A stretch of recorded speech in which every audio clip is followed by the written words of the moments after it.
نبی پاک صلی اللہ تعالی وسلم فرماتے ایک شخص تھا بنی اسرائیل میں، بڑا مالدار تھا، تو پھر اس پہ غربت آ گئی۔ جب غربت آئی تو رو پڑا، کہنے لگا اے اللہ میں غریب ہو گیا ہوں، میری مدد فرما، میں نے بڑی نافرمانی کی ہے تیری۔ مالدار جب تھا تو بڑی موت، یا اللہ میں نے بڑی اب نہیں کروں گا، مجھے اس غربت سے نکال۔ تو اللہ نے فرشتوں سے کہا کہ دے دو جو مانگتا ہے۔ فرشتے کہنے لگے یا اللہ یہ توبہ کر کے نہیں آیا، ڈر کے نہیں آیا، یہ تو الجھ گیا تب آیا ہے، یہ تجھ سے ڈر کے ہوتا ہے نا ایسے کہ لوگ اللہ سے نہیں ڈرتے جتنا غربتوں سے بعد اللہ ڈرتے۔ یا اللہ یہ تو وہ الجھ گیا تب آیا۔ تو اللہ نے فرمایا پتہ مجھے بھی ہے لیکن آ تو گیا ہے، چلو دے دو۔ تو کہا یا اللہ اگر دے دیا تو دوبارہ نہیں آئے گا۔ فرمایا اس کا بھی مجھے پتا ہے، تم دے دو۔ اسے دے دیا۔ جب دولت مل گئی نا تو کہنے لگا وہ تو میں نے اس طریقہ سے استعمال کیا اس لیے کامیاب ہو گیا۔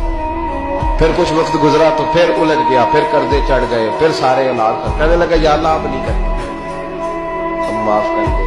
70 دفعہ توبہ کی اور 70 دفعہ توڑی۔